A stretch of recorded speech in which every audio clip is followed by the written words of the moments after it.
Nakobelela mokili mobimba boyokanga ngai tigre na beleli ngai tigre na beleli pona bayeba so bazanga la vie. Nakobelela mokili mobimba boyokanga ngai tigre na beleli pona bayeba so bazanga la vie. Baluka luka bazwa te bapesa nyonso na Yawe, baluka mabota bazwa te bapesa nyonso na Yawe, baluka luka bambongo bazwa te bayaka epai ya Yawe. Na kariere soki oke osuki yoka mongongo ya Nzambe akolakisa yo nzela ndeko na ngai sosola bia esika yo zali eske esika yo zali nde Nzambe moto aloba yo zala tika buenemi na baninga luka nde bolingo charité eluta charité eluta bolingo eluta bolingo eluta. Nakobelela mokili mobimba boyokanga États-Unis na beleli, Europa na beleli, Afrika na beleli, Congo na beleli, bandeko na beleli.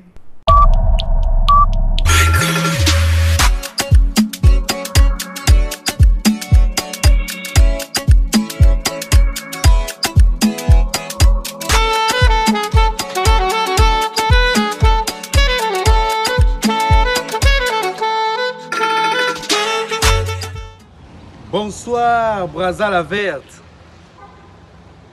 bonsoir Ponton la Belle, bonsoir Kin la Belle, bonsoir Dolizi, Nkayi, Loutete, Sibiti, bonsoir Owando Makwa, Oyo, Infondo, Djambala, Gaboma, sans oublier Ngo. Bonsoir véritable fanatique de 20 minutes. Je vous assure que je vous ai manqué pendant des semaines, mais c'était juste réplique tactique afin de vous permettre de savourer, de bien savourer votre belle émission de 20 minutes.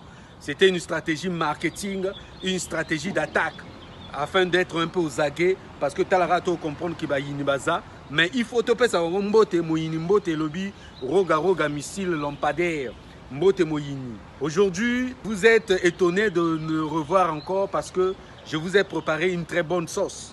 Je dis encore bonsoir Burkina Faso avec mon ami Doc Emile. Bonsoir le Maroc avec mon petit Jimé Weston. Yos très systématique.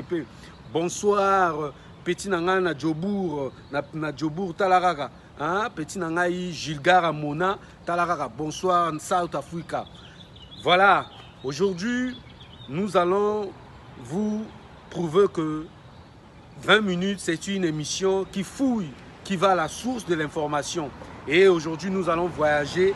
Nous sommes allés à Pointe-Noire parce que l'invité avait refusé même. Ah, l'invité avait refusé de donner les interviews aux chroniqueurs. Mais aujourd'hui, il a dit non, 20 minutes de donner le coup là, Napi Mango, et ça l'a bien été. Hein? Merci encore à Champions League Chatrion, patron boss, qui a permis que Tige Zonga na 4 émissions, Tige Zongi na 4 émissions, n'impact ni idéologie. Sans oublier TDW, grand donateur. TDW a dit non, il faut une salle systématique pour la Tige Zonga. TDW a salle systématique.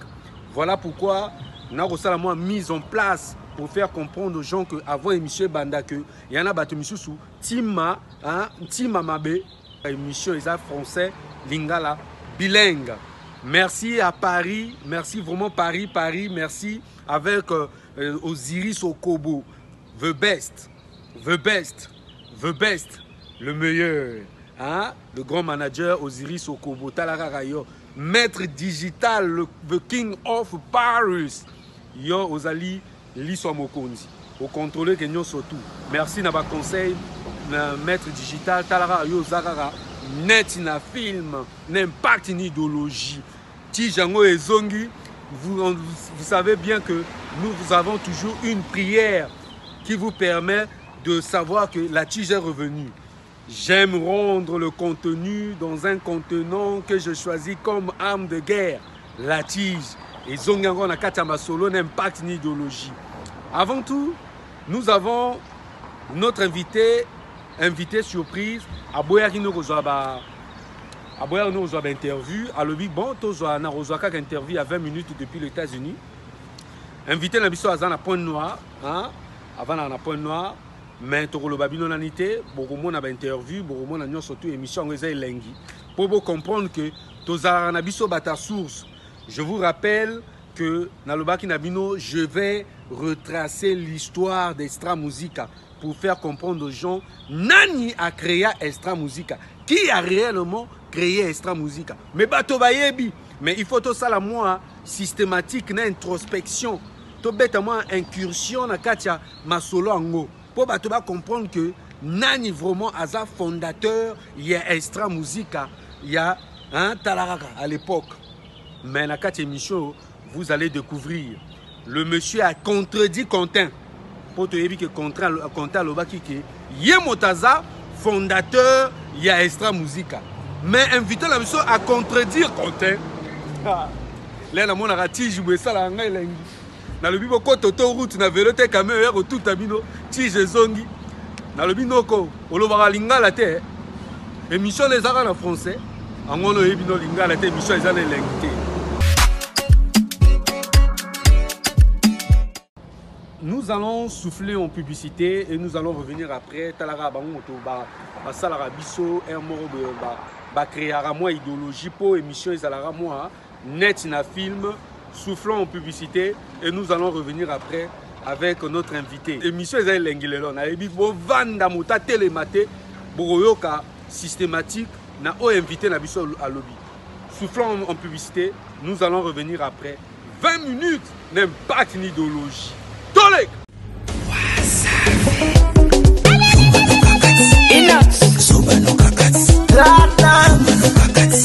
Jizo Odele mino na kwe Osali no lokote Otoki no kutute Na pete kaka bongo Yope ba pesa ya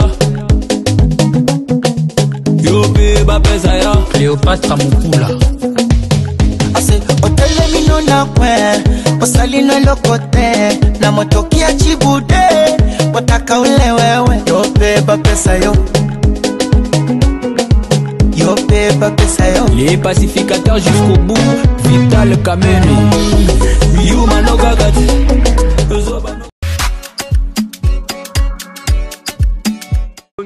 Sur le terrain, toi on a plateau sur le terrain. Vous avez remarqué il y a une nouvelle pub, Gypsy Rose.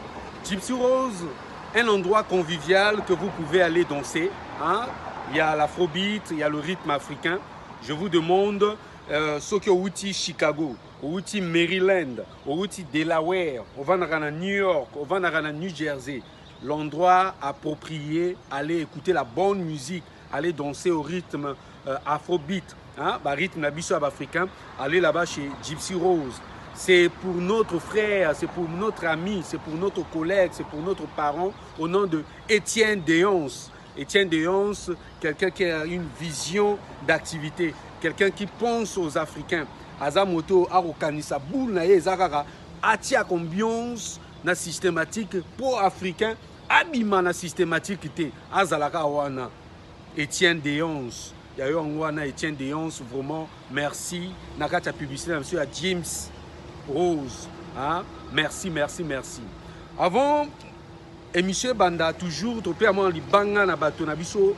Hein? Bah, moi, les dédicaces aux gens qui soutiennent un peu l'émission avant tout bandana l'émission na biso.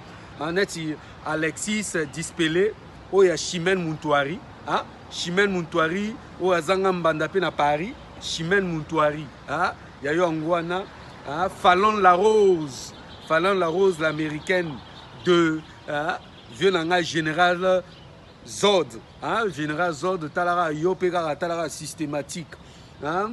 Tout le monde a Pedro Biranda Petit Jésus, hein? Et moi na Yesu, hein? Pedro Biranda Petit Jésus, Golf Kizola, hein? Golf Kizola et Angwana, hein? Basalam et certes le bi feu vieux nabiso King Kester, hein? Molly Mambeka, Zoom Philatus de Londres, hein? Zoom Philatus de Londres et Angwana.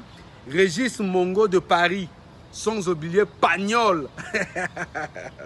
Pagnol Madjou. Lui Pagnol Madjou, colo systématique. Aboya na été so bengi ko checker ka Pagnol alobi 1. Ya yo ngwana. Monogramme ya yo ngwana. Pagnol Madjou de Paris. Mastanga na Champions League patron boss. Invité la biso lelo eza Régis Touba.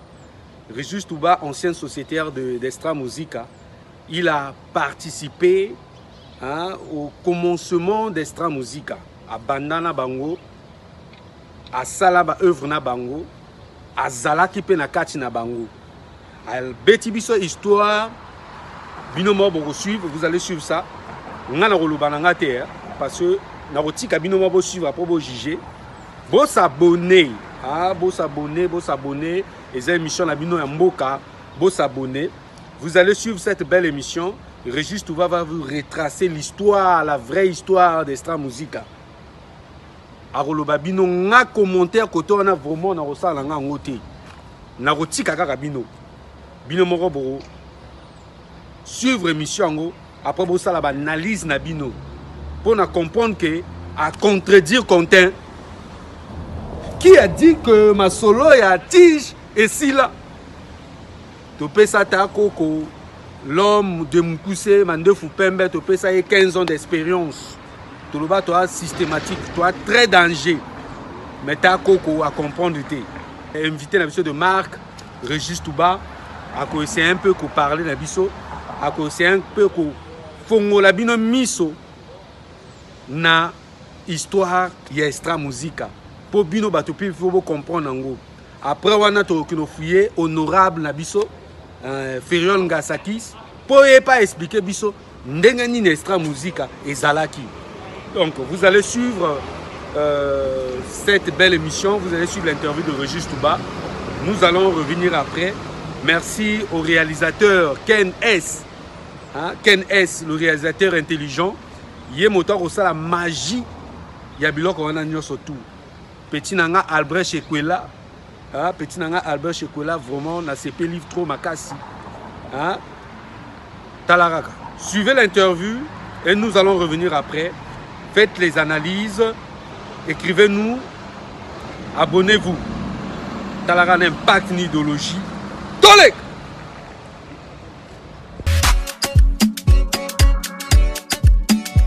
D'abord, on a repris Sabino Bambote et Place Bino Bozali. Je salue toute l'Afrique. Je salue l'Europe tout entier. Je salue l'Amérique. Je salue tous les frères, les sœurs qui me suivent en ce net moment. J'appelle ici le monde entier Mbote. Je ne suis plus à présenter pour certains qui me connaissent, qui ont connu l'existence d'Extra Musica jusqu'aujourd'hui. Pour les acteurs que nous étions, que nous sommes toujours. Moi, c'est de mon vrai nom, Touba Arsène Régis. Donc, on appelle ça Mkomo Nanga ya Mbotama, ou ils en ont ya Mokanda ya Mbotama. Donc, de mon acte de naissance, de mon vrai nom, c'est Touba Arsène Régis. Donc, ça, c'est. Je me présente quoi, devant ceux qui n'ont jamais eu l'occasion de me connaître. Chanteur, ex-chanteur d'Extra Musica, bon pied, bon look, que vous avez connu, cofondateur du groupe Extra Musica, bon pied, bon look. Et bien voilà quoi, que sais-je encore. En ce qui concerne le nom de Grand Tigre, pourquoi le nom Grand Tigre? Ben, vous savez, les noms nous sont attribués par des fans, par des frères qui nous aiment bien. Un prénom ou un surnom peut partir de ton comportement, de ta façon de te tenir. Bon, déjà, le tigre, vous savez que le tigre, de son état, de sa manière de se comporter dans la jungle, c'est un animal très calme, mais très féroce. Et vous le savez. Vous allez me dire, mais donc Grand Tigre, vous allez qui féroce? Non, peut-être pas dans Ndenge à Kanda, mais mingi par rapport à comportement dans la maîtrise. Beaucoup remarqué, dans la carrière, dans la loba mingi te. Mais dans ça, avec peu seulement, mais dans marca pe bobetelanga maboko par rapport na ba œuvre ngai na sala ezaki na nga muke mais batu ba sepelaki. Donc voilà que c'est un ami qu'on appelle Vavastone Grosse Légumes. On appelle ça Mbote na Musika. On a ça, c'est mes amis quoi. Na Robo Sanate. Ça c'est la famille. Il est encore là. Na base sur Radio Kazor au suivre l'émission Oyo. Il s'appelle Vavastone Grosse Légumes. De son vrai nom Ndinga. Vladimir Ndinga. Donc c'est lui qui m'avait attribué ce surnom. Tout à sur la chambre tu m'as dit développer ma bébé tellement que niveau idéologie il ma casse master à lâcher quoi. Résiste pour un tigre. Alors lorsqu'il me dit ça, on dit oh ah bon ngai tigre ngai bon ok na suis comme oyo na moni na bossa la mo siko na monde na ngai. Donc ça n'a rien à voir avec ce que les gens peuvent penser, imaginer. Par rapport à des mots qui gagnent quand ça non. Donc voilà quoi. Ok, donc au moni question botuninga ya 93 création 93 94. On a battu ba histoire bien. Au moni émission tout ça là pour na ko édifier. Au lieu que batuba tikala na makanisa mabe na mutu. Moi ce que je fais maintenant c'est ma part version na ngai ya fait. On a même le monde batubaeba na cadre pika ya ufungola tu misu ya ko exhorter batuba comprendre la vérité qui ça malamu au moni avant to kota na création extra musica il faut avouer que il y a une partie officielle auto décida qui combo ya extra musica parce que koloba 93 création extra musica c'est encore trop vite. Il faut koloba plutôt to bandaka ndenge nini. Il faut qu'on avoue que tu bandaka nanu combo extra musique zalarate. Nous avons commencé. On a là un groupe ba robenga chic cadencia. J'ai évolué dans un groupe musical. Na poto poto. Oui Kambamaki na ndeko nangai président à l'époque c'était Claude Onanga que je salue en passant. Tout à l'heure on a Pinochet Thierry. On a secrétaire général na extra musique attends comment extra musica mais en attendant nous sommes encore tous allez nani na niveau ya chicadence na poto poto to la ensemble massa na mo pe katele na Paris que je salue en passant za soliste na PSP moto na Dodé Moufuele le meilleur bassiste Otarakin mon RDC. Bon bref to banana na chicadence et pendant ce temps biso na poto poto de l'autre côté na Wenze vers Batalanga ikuna. Après Bazon Abibina au Kita, je salue le vieux Mava en passant. On a qui créateur il y a groupe Kojek Stars. Où il regroupe pas Roga, Badurel, Kilambongo, Atalaka, parce que de temps en temps on a où ça là bas rencontre, bas concert.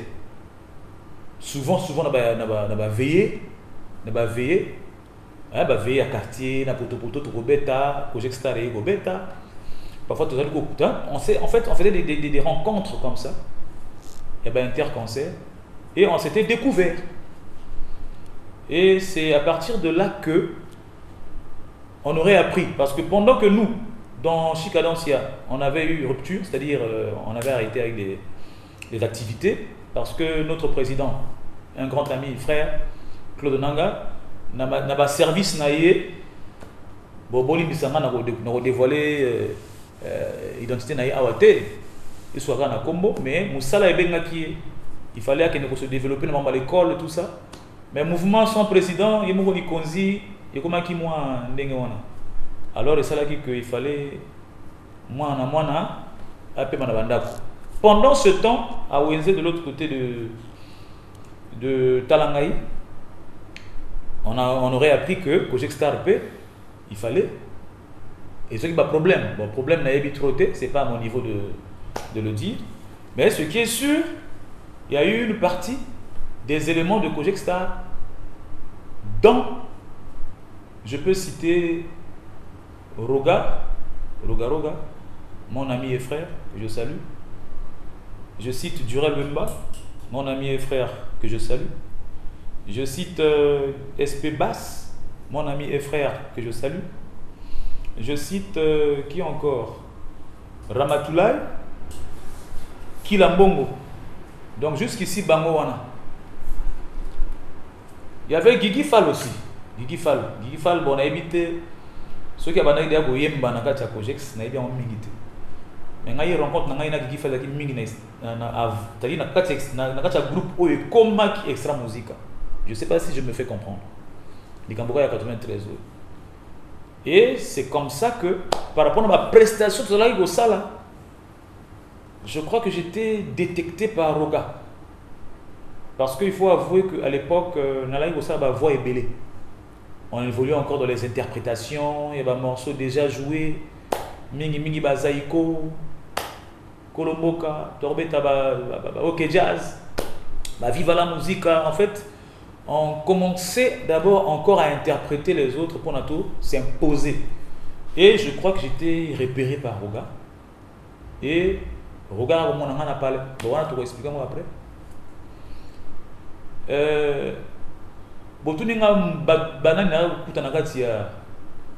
Mouvement, c'est ça? Question moi ngwana. Ba on a kokuta ne bato on a aussi cité on. On a kokuta na mouvement, c'est-à-dire mouvement avant extra musique. Na kokuta SP bass. Na kokuta Ramatoulaye, Durel Wemba na aussi cité déjà. Ba on a aussi cité on a ndena kokuta na mouvement on. Donc s'il faut le Baginadali cofondateur et mouvement on. Surtout banda mouvement on. Intégration dans le mouvement, le groupe avant Extra Musica. Ça ne pouvait que être facile. Difficulté parce que Baninga ou Balaki Babandaki a besoin d'un chanteur. Tant Babandi Nikopa, Bagina a besoin d'un chanteur. Donc moi quand j'arrive dans le groupe, je suis quasiment le premier chanteur. Donc chanteur Moko Manakutaki, c'était Gigi Fall l'ambassadeur, mon ami, frère. Il y a eu un Moana. Nakuti Gigi Fall en tant que premier chanteur. Mais tant qu'on a eu Mingi, et comme je joué le rôle qui chanteur, Mingi. Bon, je ne sais pas pourquoi est-ce que l'autre n'était pas beaucoup plus utilisé. Bon, toujours dans le monde on va défouiller la carte, tant que sous, hein, et on a côté technique. Mais j'étais beaucoup plus en exerce, j'étais beaucoup plus présent au podium parce que j'arrivais quand même. Bon, le moyen ils savent, mais yebi, ça nous présent, on va profiter, on va témoigner sur le qui passage oyo. J'interprétais facilement et quand Roga m'a repéré, et voilà, souvent. Il y avait un avant extra musique, c'est-à-dire un groupe qui existait. À la limite, posez-moi, je ne sais pas sur les questions de Roya, mais moi je suis un musicien, histoire. Ou bien se renseigner bien. Il y avait un avant Extra Musica. Alors, Nani a créé groupe Extra Musica. Naro tout de créer groupe Extra Musica. Quand je dis tout, nous citer nos bakombo. Mais Nani a créé le groupe avant Extra Musica, c'est-à-dire le groupe comme tel. Parce que les Camboya initiative pédalaga. C'est-à-dire avant l'existence de toute entreprise, c'est toujours une personne qui prend l'initiative. Ma si banana na mutu, elle va penser que non, bien je pense faire ceci, réaliser ceci. Alors, comme mutu moko, n'est pas le bagage de moko sur la réalité. On a toujours besoin de bateau, on a besoin de comptable, on a besoin de chef du personnel, c'est tout ce qui idée dans un livre vraiment vaste. Donc c'était pareil avec le groupe. Donc cette question-là, à la limite, bien aimé, à la limite, on a redemandé maintenant tout na mingi na SP ou bien Roga. Mais ce qui création il y a extra musica, na ko tout créer extra musica. Mais dans la limite, quand j'ai mis sur tout, na ko citer bino ba combo ya bato ba banda qui extra musica. Je ne sais pas si on se comprend jusqu'ici. Dans la création il y a groupe, c'est-à-dire groupe existant déjà dans le noyau namo avant tout décider officiellement comment extra musica, vous comprenez? Officiellement, c'est-à-dire extra musica est botami comme on a n'engé bandi pe yana monganango, mais tant que mouvement est bandi avant ils ont comme avant bah ils dégoûtent extra musica on a fait mamosus, mais bah tout le monde on a bazali, mais nga on a ebi mutu yaka kozwanga na ndako na Palestine, c'est mon ami Roga Roga. C'est mon frère Roga qui est venu me prendre à la maison. Na évité ceux qui balagent solo là. C'est comme ça que quand je me rapproche d'eux, na comme découvrir que elle va ninga moko batikala kana elle ya Kojek Star bako linga ba se joindre. On a besoin peut-être possibilité, mais ceux qui ont commencé en tant que chanteur, il y avait moi, il y avait Guigui Fall. C'est Roga qui est venu me prendre à la maison. Est-ce que je peux dire aujourd'hui que c'est Roga qui a créé sa musique? Je ne sais pas. Excusez-moi, mais bon, mon question, on attend qu'on va poser un mot. Souvent, moi, je me dis, mais. Parce que Extra Musique, tu vas dans la réunion, hein? Tout ça, ils votent.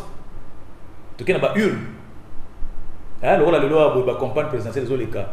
Tu vis, maman, les gars, n'engagez tu peux savoir que Zambé. Extra Musique, peut voter, on a voté. Mais, mon tour, vous avez pour te banda mouvement, tout ça, goût Extra Musique. Hein? Tout le monde a dit c'était Roga Roga. Aïe, il y a bien un master vraiment qui est danger. Donc, déjà pour dire que l'intégration dans un mouvement est très facile.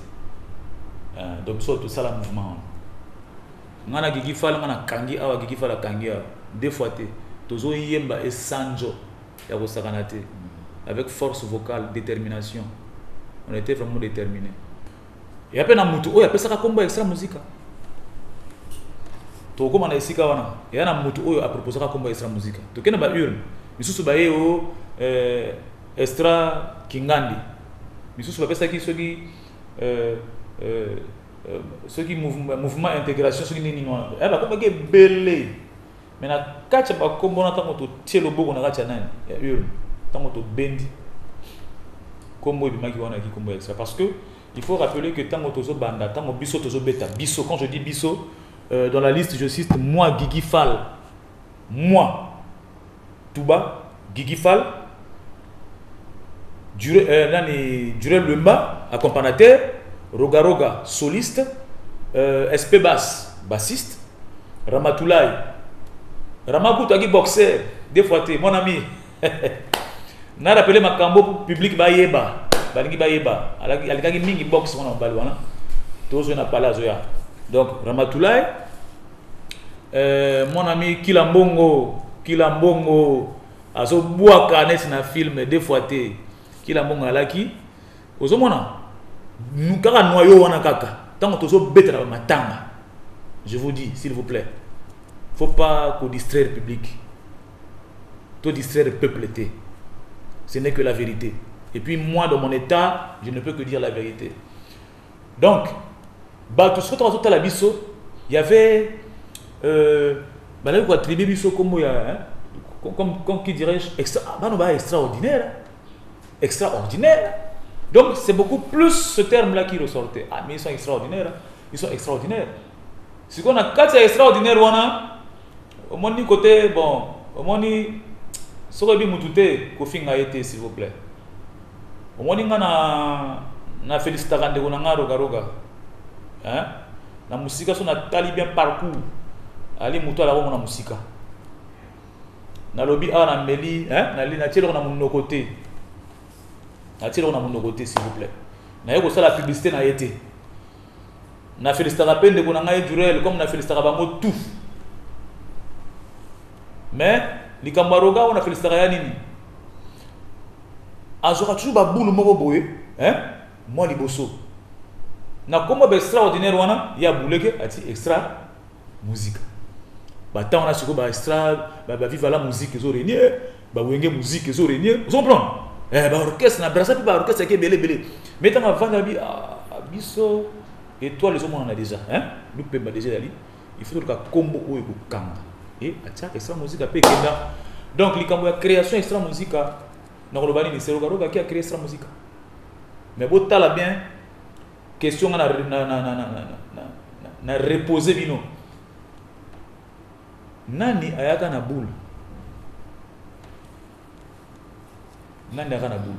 Butu na SP Bass na Roga Roga. Mais on a ebi Roga Roga na palais. Donc, c'est Rogaroga qui a créé le groupe. L'avant extra. Et tant que extra, tu as décidé extra, tu as dit tout. Hein, on va compter Mouyasco, on va jouer le Mba. Là, on était déjà ensemble. On va oxygène, tout ça. Mais, on a expliqué ça, on a expliqué nos différences. Tant que tu vas confondre la création. Moi, je ne viens pas faire cette émission pour vexer ou bien pour provoquer les Camerounais, mais soyons sérieux, honnêtement. Nous sommes des pères de famille. On a un bana, au moniteur on a vu ça calmement. On a vu que une occasion émission pour vivre, pour l'aventure. J'ai accepté. Nous sommes des journalistes belés pour la ligne en soutien.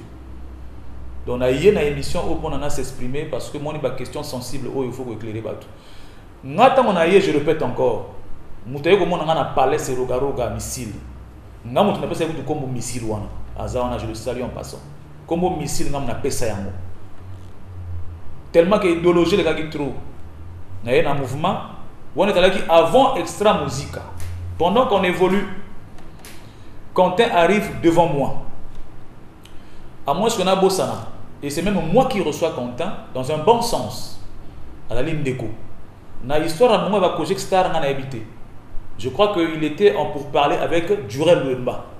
À moins que je me trompe. Mais le jour où il arrive, nous jouions un concert sur la rue Bangangoulou. Il y a là qui vient à Bissomora Koufaka. Je crois que le deuxième concert de Betagani-Wana. Et c'est comme ça que le frère arrive.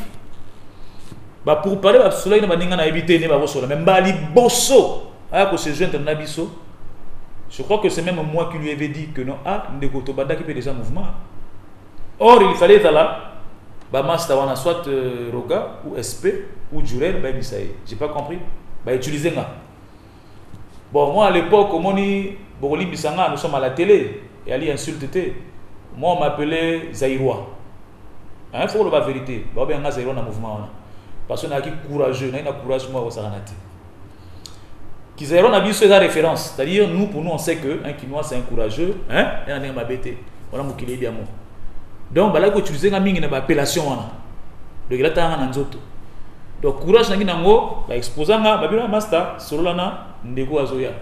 Tout ça, je me rappelle, je ne sais pas n'importe quoi. Je ne sais pas si je ne pas édifié. Tout ça, je suis corps déjà évité. Master qui a idée que il a pas une idée à ça mouvement. Et tant que réponse après na sima nango concert dans ici, ba yoko sona ba linga na e. Vous comprenez? Na Project Stars. Donc voilà, on a émis. Fikoyo, likambo extra musique, tant que tu extra musique. Tant que tu as master, c'est-à-dire Quentin, Roga, Guigui Fall et moi, même Oxygène, il faut que tu aies likambo à partir de Sikoya Awa. Parce que Oxygène en ce moment-là, il n'est pas à Brazzaville. Tant que tu as études na niveau où il y a Soukaki, il faut continuer. Je crois qu'il y a un paiement. Parce que lui, il est du Gaboma. Il y a un bêté. Il faut rejoindre. Parole na yena Gaboma. Avec na idée na yemsusu projet na yemsusu. Tant que mon effectif va chanteur de lui, parce que 3 et aussi mbaté, il fallait te benga siroïde. Pendant qu'on commence chez les Quentin, chez les Moyasco. Accordé biso esika et c'est là qui par rapport à quel moment au moni affaire ya création ya nini. Moni mbotama ya kombo wana extra musica. Et ça l'a mis dans la rue Linzolo numéro 1. Ça, je l'avoue. Mais est-ce que Mbotama y a combo, y a elongi, y a extra musique, le fait que dans la Mbotama wana, et n'y a que ceux qui m'ont abandonné déjà comme Nguluma, avant de payer ça y est combo. Donc, combo, y a un gonde motepe si paternité, na esika, on va payer si moi na combo. Point d'interrogation. Tout confondre tes création et un mouvement. Na, comment je peux dire ça? Bossouanga un terme juridique. Et ça est belé. C'est-à-dire création et un mouvement. Na, non le banin. na légalisation, c'est-à-dire bon mon abotami to pesa yekombo. Vous comprenez? Mais nga bato nga na kuti na mouvement, on est to banda, le mouvement na e banda, c'est la version que moi je vous ai dit. Maintenant, est-ce que comme vous l'avez dit que le frère est passé à la télé pour dire que Yemoto Ali, hein? Est-ce qu'il y a quelqu'un qui a sens ou parfois on a ça y est faute, mais les Cambosiko, tout se comprendre que le groupe existait bien avant qu'il ne devienne extra musical. C'est ça le problème. Et les premiers chanteurs, c'était nous. Lui, il est venu s'ajouter. Et après, on a appelé Oxygène. La preuve, on est habité caméraman sur Rosoa. Dans l'album, on a éliminé ma photo. Je pense qu'on a écran, on a ma photo. On a habité sur le caméraman, on a zoomé. Bah, concert, on a Parlement.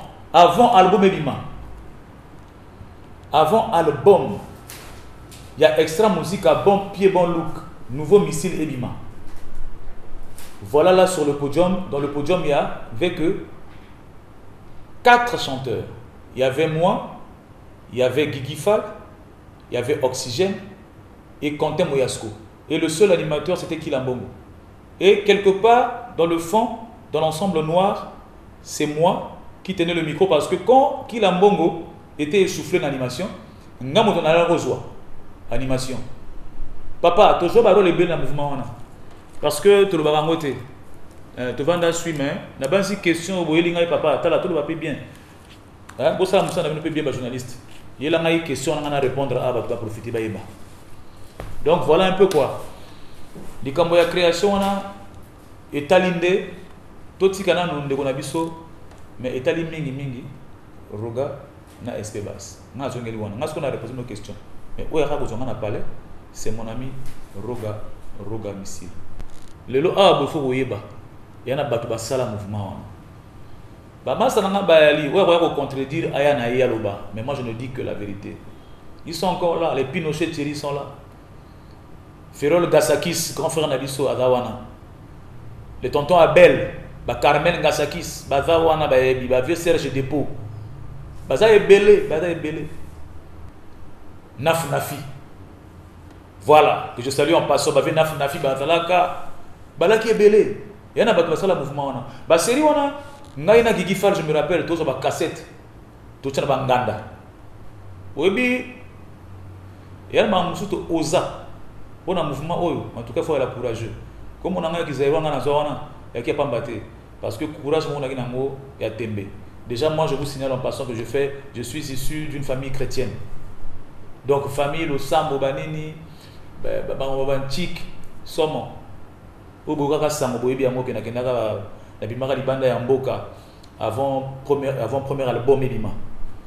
On a participé à notre premier album. Na Kendara Libanda et Mboka. Mais avant, Maramana tout est na sala ba makambo na famille na ngai banzimaka te que surtout maman robotanga anzimaka te que mon fils que j'ai mis au monde a que ça ngai sonya ngona mais dalaki au moni soki likambo ya onction likambo ya don e ko le ba PV hein sur le côté lio comme kwiti donc tout ça ba makambo on se rendait pas compte mais en fait il y a que futa tout ça le mouvement là c'était des danseurs vous savez pour un mouvement eyebana ils ont battu Simate, ils ont travaillé dans ils allaient, bah binaka, bah yemba, vous voyez bien moi. Donc tout à l'heure, ils ont bien n'enga tembe, n'ana massa n'enga Guigui Fall. Tous ont bien n'enga tembe na banganda, tout tellement beau, tout petit disque, tout petit, plutôt bah firi on a eu bah cassette. Et première maquette, il y a un mouvement extra musica, bon pied, bon look, originel. Moutouassala yango comme on a eu Arsène Monjo. Paix à son âme, à Koufa déjà, qui grand frère Nabiso, qui était le grand frère de mon ami à moi, qui s'appelle Régis Monjo, il est encore vivant, que je salue, à Zana Panton la Belle. Donc, ngai moutuna mema bango mouvement. Botu na ngai mena na sala mouvement. Oui, elle a battu sala mouvement. Ou ba mema ba prêtre na mouvement. Et moi j'en fais partie. C'est vrai que le moyen haïssable, mais la minute où est été, il faut dans l'oba. Na même pas Ferrol Gassakis, grand frère Nabiso Ferrol Gassakis, le député l'honorable. Mais respect n'a pas son mot grand frère. le coup mon na yo nam na na grand frère na proposé grand frère à l'époque grand frère Ferrol Gasaki ça so boya likambo parce que ya Ferrol me connaissait en tant qu'étudiant, en tant que moi à l'école. Dans makambo wana en fait à l'époque on était dénigrés, on nous prenait pour des voyous, des perverses. Et c'était difficile pour lui d'accepter cela. Mais je lui ai ramené à la raison. Et il y a un phénomène qui se passe. La personne qui nous fait la toute première maquette du groupe, qui n'est autre que Arsène Monjo que je viens de citer, c'est lui qui, par rapport à ses occupations, ses activités, devrait laisser le groupe pour aller de l'autre côté de Kinshasa. Pour longtemps. Et il réfléchit, il fait tourner la tête. Il demande, mais qui, derrière moi, pourra tenir ces jeunes?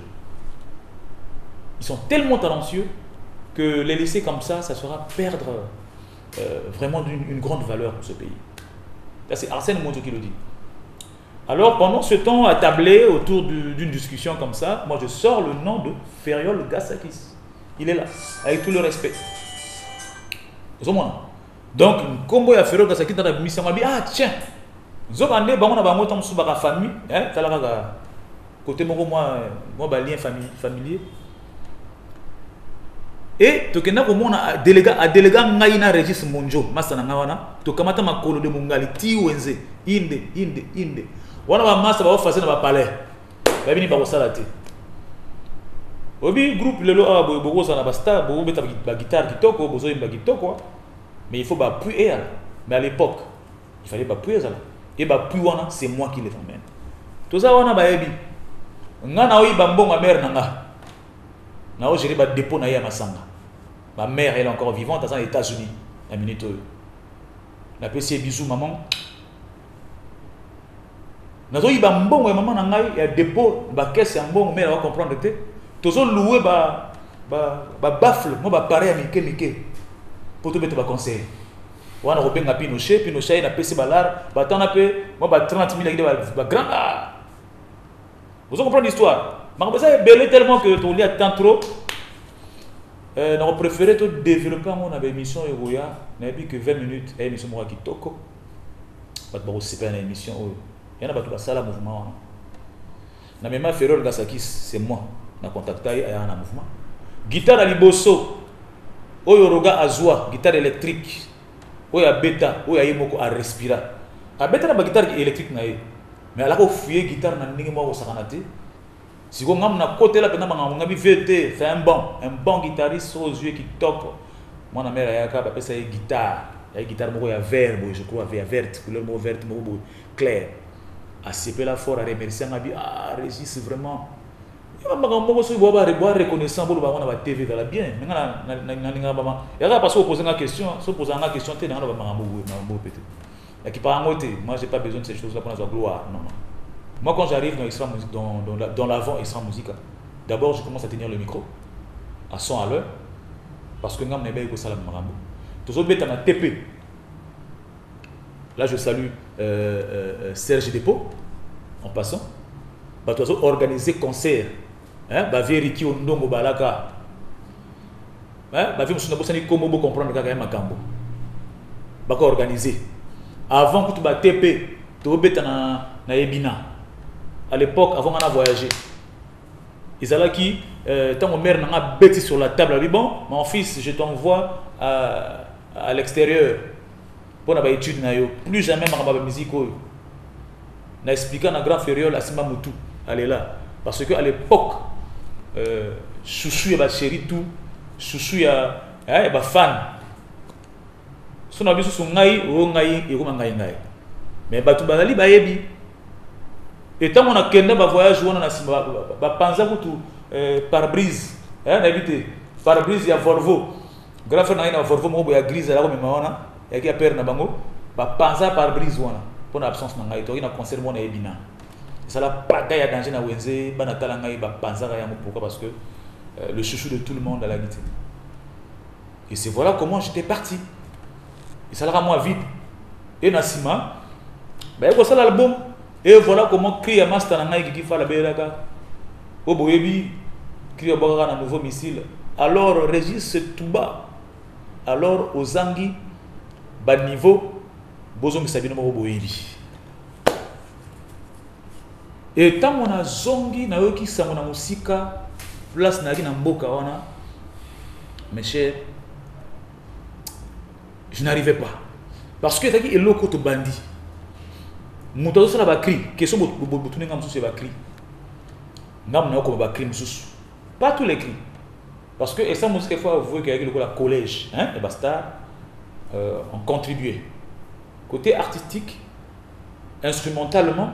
Il y a là qui Roga SP Durel hein bah au Canada musique mais bah idée le coup bah cri tu l'as proposé et plus souvent bah cri ngam na la salango donc sur la mingi na masana ngai kila donc bah kisa tant bozo bah kilo ko la ba hiza sakala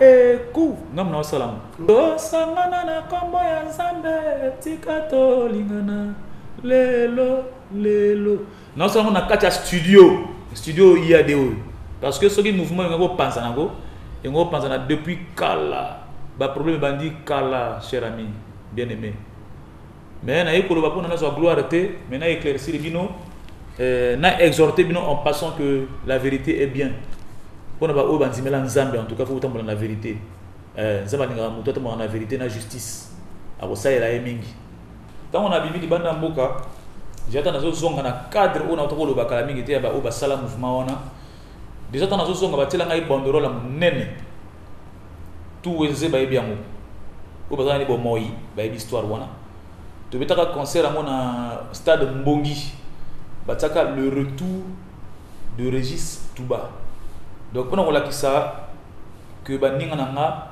balai ko porter ngai mingi na motema impact ou absence nanga sala rapé na niveau ba fan en tout cas il betaka mbunda makasi alors basala ngai honneur wana dans quel sens est-ce que ngam na ki leader à mouvement na ndenge ya muto ya akumbra bena opinion publique c'est-à-dire même bena convoi na éviter de ba cœur ba chorale quand royemba moi je faisais la voix ténor. Donc c'est la voix ténor. Le rôle d'entendre exemple il y a le rôle la solo vocal. Samba ya Zambe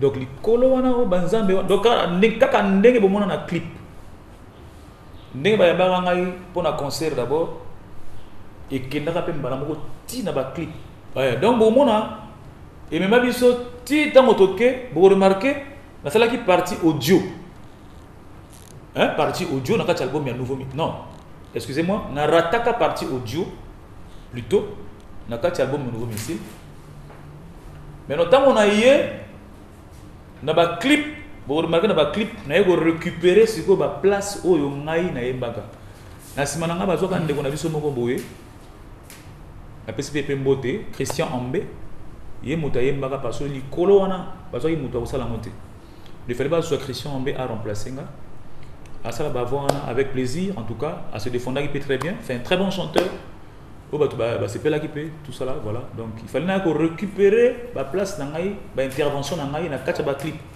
donc la partie tout bozo ka partie tout mon présent dans catch clip il y a une partie dans un album pendant la répétition mais dans studio on a raté par rapport à l'école talala antique à venir dans sens wana donc Kolo mwanangai na lomaki extra musique ils avaient une longue histoire bah détail à mon préféré la prochaines émissions il y a 20 minutes avec Donald l'américain Donald le Bogart Donald en tout cas félicitations à l'émission aux amba pambola yo émission kende na ko répondre à bien ba question ba détail tout wana hein ndenge na longwaka ni de sala ki que bon, c'est là qu'il y a une pétition, tout comment, tout vendanga, c'était mon frère Quentin. Car en une émission, on a l'andaga ou rogaroga lobaka, ce n'était que la vérité, puisque tout à un moment la vérité. Bah, il y a une pétition, mais la place à pétition, il y a une signature avec la signature, on a sauté, mais on était quand même d'accord. Après, bon, il faut se le dire aveuglement. Parce que c'est bien après qu'on réalise que, mais qu'est-ce qu'on a fait? Hein? Moi, on a autoboti, moi, on a autocolisi. Bon, ce qui était fait était fait. Et le diable aussi se déguise en ange de lumière. Donc, tant qu'il y a Kosibino, après, il y a un Zambete, il y a un Zambete, mais bon, et tant que ensemble, Ngaï, Quentin, Durel, tout que ça là, tout que na Pinochet, na Guigui Fall. Bon, c'est Guigui Fall qui n'avait pas résisté. Après que Guigui Fall a son poto, et c'est comme ça que tout Tigal tout ça c'est extra musica international avec la danse hélico. Na yaga na mbele, na yaga na ba cri, na yaga na ba danse, ngam na sala danse wana hélico. Je salue mon gaillard Willy. Viens ngai Willy, viens ayo Willy Angala. Na pesi mbote na bande ngai mpila, pesi ngai en bilan, mutima. Na pesi mbote na Armel Mburango, na pesi mbote na viens ngai Jipe Makunzi. Na pesi mbote na Rachement dollar. Ba bengi mo na imbi menga na bengi mo na mbote. Na pesi mbote na Didier Alix. Je confirme, j'affirme et je signe Didier Alix. Voilà. Na Pessimbote, na apôtre Pétral, moi na Ponton la Belle. Donc voilà comment na sali ba hélico, na sali ba cri au bozo kaba. Balobito bandela coupe du monde Balobito bandela coupe du monde les tout petits azalaki. On a souvent le tout petit nanga mo ata motutu. Ah petit motutu et bête les drum qui toko. Hein? Le tout petit azalaki Ronaldo azalaki Ronaldo sigo petit na biso sigo o ya go beta sigo album. Et bandaka na motutu. Mais motutu na évité ba combattre les stages na comprendre ka pété histoire ngo de petit nanga nani Ronaldo ngam na pesa ko mo Ronaldo Emar Samba oui. Bon au moni tala Donald oui là ma question parce que nous na moment la vérité pour pe vers longue c'est la tibiso quoi. Donc toi on a droit au posarate. Tout tambula na Nzambe Mikolo, tout tambula na Jésus Christ. Donc il faut la vérité. Na ndenge mabete na ko blessé te. Au moni toi qui n'a pas en fait ils adorent aux autres pesa artiste combo et kepe combo Ronaldo on appelle ça yango combo missile ya Rogaro on appelle ça yango combo nani susu bosu nga bande ko po tala ba crito au sala to ba de la coupe du monde nani susu en tout cas ba combo belé ba combo egoya na ngaka egoya tant egoya to pesa na ba prochaine émission.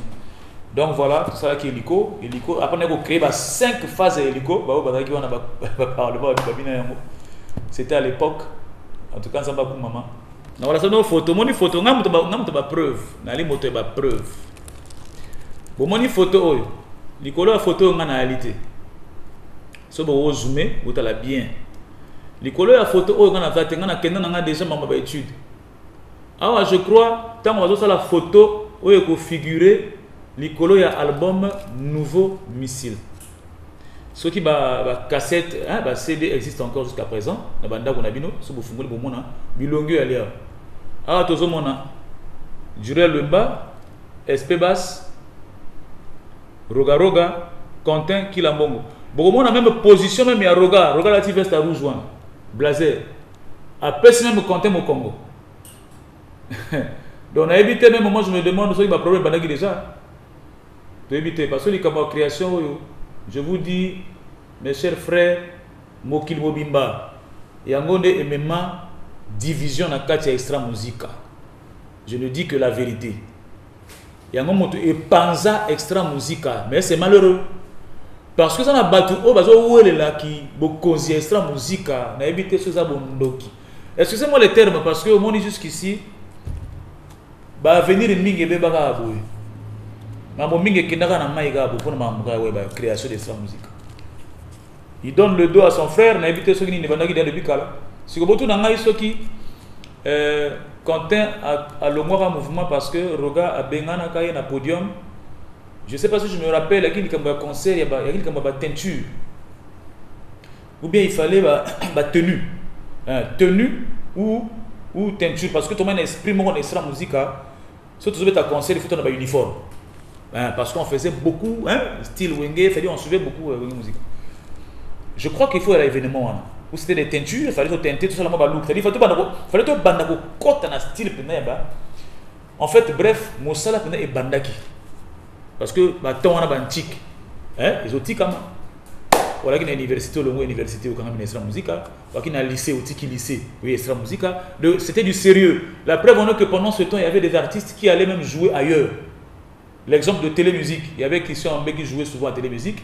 Il y avait même Ramatoulaye aussi qui allait souvent jouer à télémusique. Il y avait un groupe de papas qui était juste sur l'avenue de la Témé, un peu plus devant, en allant vers Ebina. Papa Nabiso, qui va Robeta. Et bien là, on a mis un zonzing. Parce que quand on a un zonzing, sur la vidéo, il 5 000 francs. Et tellement que Christian Ambé a l'air trop, biso extra musique, il y a un piacanan. Au solar ou api. Tu connais, la photo, tu dis 10 000, tu mets toujours croire c'est là qui tu dis trop. Et quand il y a un likara en Zambie. Mais Simba qui fait pour mon aki, Zamba Salaki, a tché ma boko. Quand mon monde est au bébisa. Mais il fallait que Miba Ponokaki, parce que comment il tape que, ou on va dire extra musique, ou ok, que ça la bande zing. Mais il y a où à Ponaki, mais Ramatoulaye était resté, et tu continues à là. Les Christians en bébé Ponaki n'a pas. Si les Camerounais, ceux qui, Massangai, Babengana na podium, il faut la mine dans ma teinture. Ou on a su qu'on a bateau bané côté à loi. Je ne sais pas si j'étais là. Je ne sais pas, dans ce concert-là, Ben Aura Noroyoka. Bon, sûrement, à respecter que Mibé côté, un gars qui a imposé droit de veto, c'est-à-dire qui est présidence. Mais il y a un master Oyo, il y a déjà boule. On dirait master Oyo, a joué à mon pépé. Donc il fallait pas déjà que la kisaye que a une autorité. Donc sûrement c'est une manière de le diminuer déjà. Tu Panzani, tu as une pétition, tu Koti, Mobulu, pas, mouvement Panzani, ça se passait à Pointe-Noire, ici à Pointe-Noire. Tu as là, on va dans un logement, na OCH, en tout cas, paix à son âme, Innocent Djembo, après ça, Rabiso Ndabunae, et rien n'est inachevé, mais moi, je vais là. Tu as là, début, tout se passe, séparation, OCH, réussite et banina, OCH, c'est-à-dire décollage. Toujours une date qu'on a na OCH par le levier d'Ambenzé. Toujours un concert na foire à Pointe-Noire, début na biso. Et Moutou a décidé que Moutou a betara table. Token de voyage à Pointe-Noire en aventure. C'était moi tout bas. Moutou a beau àalité. Tu vois dans la réunion, grand nom, vous savez, voilà banangana, tout ça. On a un exemple dans la réunion. Toujours répéter, je peux pas compter moi là-bas, mais attends. Si nous n'arrivons pas à prendre des risques. J'avais pris l'exemple des empires Bakuba, à Kinshasa. Nous avons l'exemple de Wenge Musique. Ceux qui ont un goût à risque, ceux qui ont un goût à aventure, musique moyenne qui nous sont payés, ils ont. Ça, c'est l'exemple que j'avais pris. Pendant la réunion, Ferrol était là, les CRG Dépôt étaient là. Il y avait plein de grands. Peut-être comme on s'est dit, Bamassa Bakiwana. Bamassa Moé Baloba est quitté. Il était question de babiller son maman. C'était Ferrol qui devait s'organiser avec babiller pour notre token. Et c'est le vieux Ngobo. Je crois que Papa Nabiso n'a invité. Le vieux Ngobo, Papa Nabiso, a Yamba Nabiso na Panton, a Betsara Biso na foire. C'était grâce à lui. Tobitara toujours pour dire mon néné, va photo yali. Photo Oezali, photo yanda kwa Dambenzé, na couloir, nga on a na serviette torse nu, botala, ba vérité. Puis nos chez on a ciment. Ah bon, c'est un filage. Donc il est makambo. Quand on a un ciment, en tout cas, peut-être ça m'a flou, mais brutal bien. On doit avoir un podium mangoyo, tout ça en pleine foire à Pointe-Noire, dans les années, bon, souvenir extra musique, année en rouge, année 94 ans, 94, 95 ans, oui. Toujours bêta, tu as bêta déjà, on a avant album. Tous bêta concert on a ce thème déjà. Donc je pense que le caméraman a résumé besoin et il y en a 4 gars à la vérité. Et tant que Au moni autorité maintenant côté déjà étant autorité pour ça la pétition de ko panzana tellement que mouvement va star va qui trop étoile qui trop makasi et c'est là qu'il fallait éclatement. C'est en ce moment-là que je me retire pour créer Z1 international. Bon, tout n'a pas sur Z international pourquoi, mais comme tu es libre à mon extra musique, n'a évité une page je sais pas. Donc, tous une initiative, Tola Kingaï, mon frère Durel, na Ndekomoro Boy Cyril Malonga, alors Beta Santé, na Pinochet Thierry, tout ça, les aides internationales, de Tchekele. Bon, on a mis photo, mais on a CD, du coup, on a CD, on a soumis ça tout. Pinochet comme qui administrateur, donc moi a figuré dans l'album réalité, tout ça là qui aide de Tchekele. Donc on a décidé un mouvement, donc à bien voir créateur un mouvement parce que tant qu'on a décidé que ça le mouvement, les deux frères Durel Lemba na Cyril, Balemba qui n'a pas mot, tant qu'on a plutôt tant qu'on a le extra, vous excusez on a sauté, tu viens à extra musique internationale, le extra musique internationale, tu se séparer, n'a pas ça la psycho Z international, donc Cyril Durel Balemba qui va dire ah extra musique internationale. Ah ouais, non. Toi qui n'as pas l'air, tu la pongi, tu réfléchis. Donc pendant que nous réfléchissons, on a télémaki, on a rendez-vous dans la télévision congolaise, on a archive ce qu'ils allaient voir ça. Elle a besoin de rouge. Pour comprendre que l'idéologie n'a l'homme à la veste rouge et banakala. C'était vraiment une grande famille. Nous sommes toujours une famille parce que et là, il y a bien, avant de poser la question, monsieur, on a commis une Zambé. Parce que azo battre la vie sauter lelo nanu boyo kité que élément moko extra musica akena si amabele ezali plan ya Nzambe, c'est un plan de Dieu tant que nous sommes comprendre te memi yango babikila kila ba mbo kili et embryer plan véritable ya Nzambe na ebité et ça dit que moto zo nzela na ye ngana kumisi Nzambe na ngai vraiment ndenge pe azo ressusciter à ressusciter dans makambo belé pour na wotipe musika s'il faut que na bana ko exhorter bino awa ele on a senga kaka bokanga na Nzambe botika Nzambe te quel que soit parce que maloba ya Nzambe lobi venez tel que vous êtes donc ndenge oza na ba erreur na yo papa luka elongi na Yesu Masia c'est lui qui sauve, c'est lui qui donne la vie ele on a senga na bino ya ngwana et mission na lection na cadre kaka ya kintwa di la cadre pour rappeler que la vérité parfois est bonne à dire. Non, est bonne à dire parce qu'on doit marcher dans la justice. Les camps sans musique, la création, on est la gloire à Mokili. La gloire à Mokili. Na kosenga na baninga na ngai mutu place azali asa la carrière naïe. Ceux qui mutu mutema malamu mukola boya akomona avant que tant musu Nzambe abeka biso. Mais na ko souhaiter dans la ta louange to louer Nzambe la bien.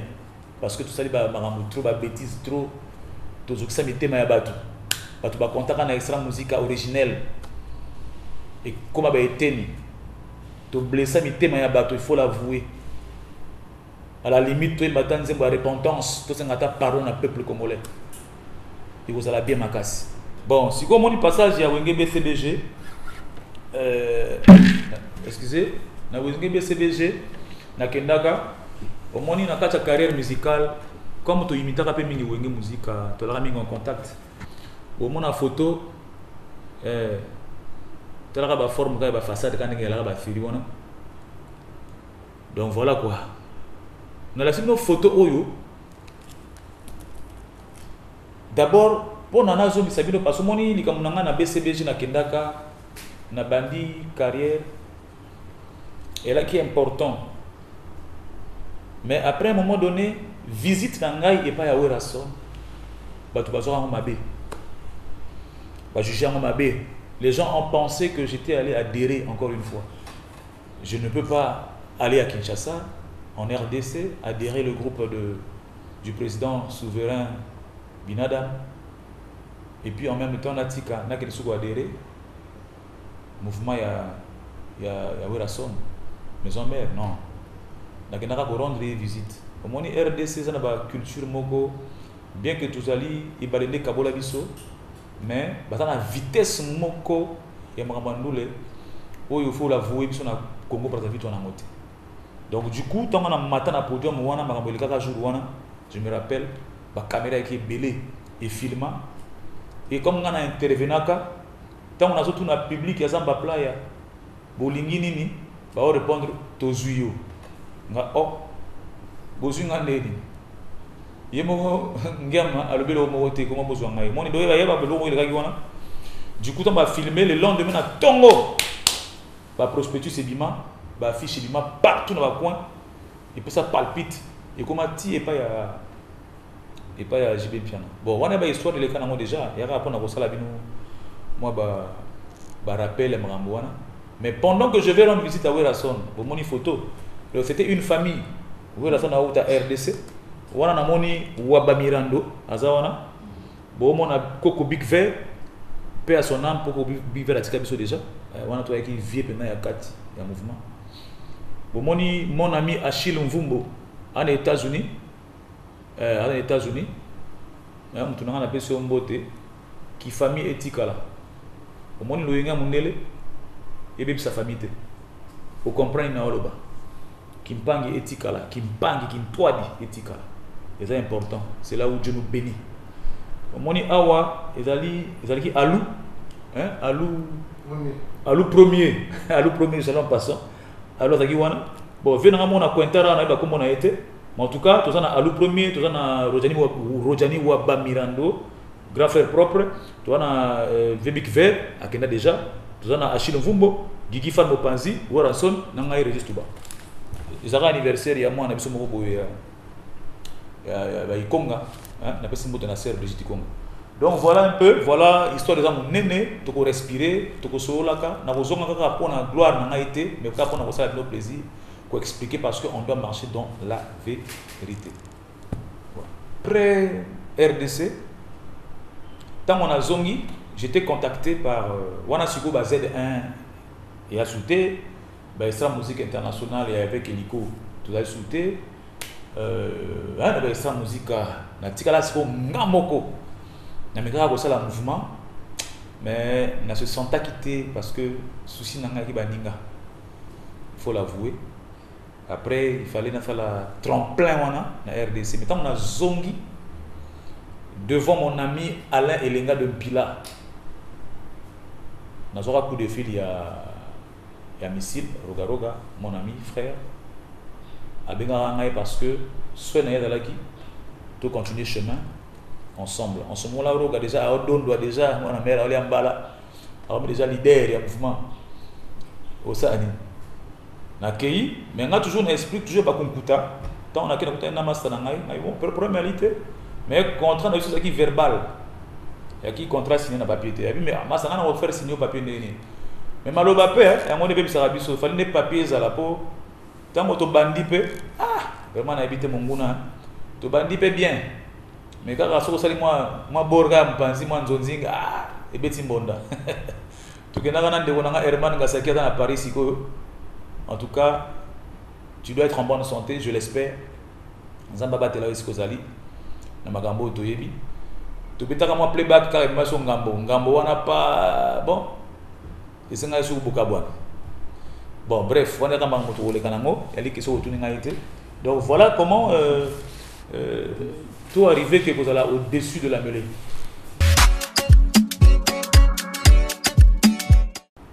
Naza Ndegonabino, to servir nation, to continuer toujours à servir nation. Mais silence nabiso ba artiste, to so amo toujours mabete. Moni carrière to sali, na ko rappeler di kamo moko.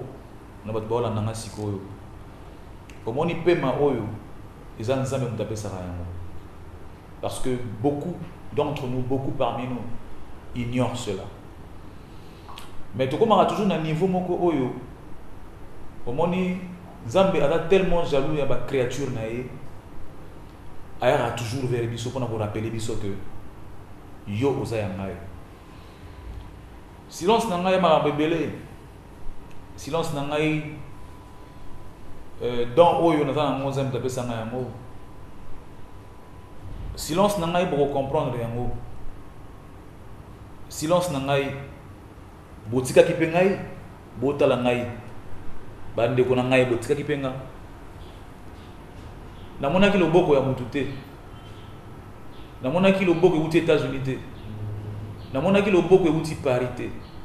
To France. Na monaki loboko euti Afrique te. À la limite, je salue Roi David, auto sali l'homme à la veste rouge. Il y a qui paye à Souka. Tant que Roi David aye, comme on a un palais, tant que Zongi, na ébicier, tout le monde a la suite après. Parce que le monde est topé battu. Pour pouvoir servir la nation, mais en retour. Mais, na ébi que votre bonne volonté bayali. Ne repose en mot Edgar Nguessomo Prezo. Parce que c'est un homme qui a soutenu la musique de notre pays. Dès l'idée que Ayagaka n'a pas si mbote a soutenu Biso Makasi, il faut être reconnaissant. N'a pas si reconnaissance n'a pas de Gwebele. Lelo Abo est tombé pour Yokaba Gildas Ambende Nguesso. Gildas Ambende Nguesso. Bien obengi o bobengi. Mais on a bengi le pilier de la nouvelle génération. Ça n'engage que moi. Le pilier de la nouvelle génération. Gildas Ambende Nguesso. Bato bonne volonté bazali, ozoyo kanga isiko. Ngai vena nazali quelque part. Place nazali pe eza grand monde. Masolo pe ko le ganamo. Donc silence za makambo ebele. Mais boze la penda oyo koya. Mais toutefois nyonso oyo pesa melaka biso ya linza me mutape ça. Donc et c'est mon anglais tali yambala oyo beaucoup découvrir ngana makambo susu. Donc on a dit qu'est-ce que c'est dans cette bon pour la nouvelle génération déclin dans ma casse. Déclin ma casse, il faut l'avouer, à part ma maladie ou bon pandémie et vous déranger, bah frontière de Kangamaki, bah concert, et mais les choses changent. Moi je sais que parmi nous les artistes, Ming va forcer. Au moins le phénomène il y a un bongo, il faut remplacer art. Il faut confondre, avoir les moyens financiers et faire de l'art, de la musique. Ne confondez pas les choses, mes amis. On ne trompe pas. Hein?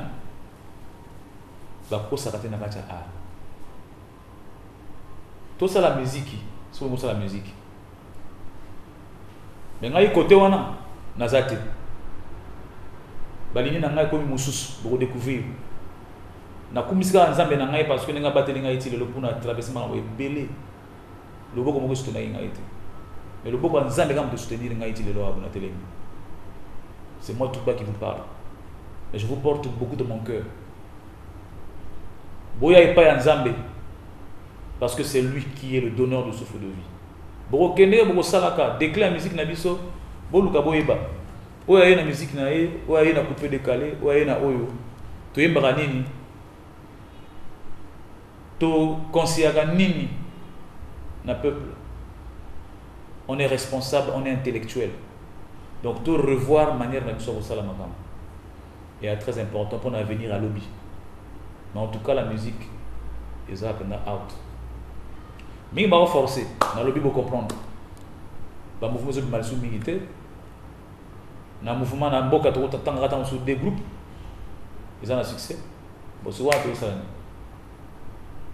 tout regarde tout repos, tout se soit bien. Donc conseil on a repris ça à moi. Tout se soit bien parce que ça ne va pas. Tout confondre mbongo na arte. Yemba na yo sala ba thème ya bien, oyo ko éduquer bato. Oyo ko mema ekolongola bato na kati ya mabe, et bato na kati ya bolamu. Je remercier 20 minutes avec mon jeune frère Donald. Donald. En tout cas, l'émission est Lengi. Dans ce Makassi, j'étais très à l'aise avec le réalisateur Jovic, la pointe, mon abraza. En tout cas, na pe simbote na PDG Destin Osenge, na pe simbote na Julien Gatier le Pembe, na pe simbote na Jessie Mukuyu, Premier ministre. Ah, bana poto. Na pe simbote na maman Doris Mboko. Maman na biso moko. Ba sœur na on a poto, ba bisou, la famille Mboko. La pe simbote na Apôtre Pétral, petit frère propre. La pe simbote na Alain Judy Kayel Ndongo. La pe simbote na ba famille. Vous êtes tellement ébélé que boya mbaka mbote. Mais tokumisa mingi nzambe, mingi nkolo. Yende mokonzi na nyonso. Le Tout-Puissant. Merci, Amen. Alors, Nabosani Yote, tu dis un Benji, Francisco, mignon, pour Putu, il y a le seu Cota, Atemage, il y a Estamos Juntos, en tout cas, Francisco. Merci, vous avez suivi l'intégralité de l'émission.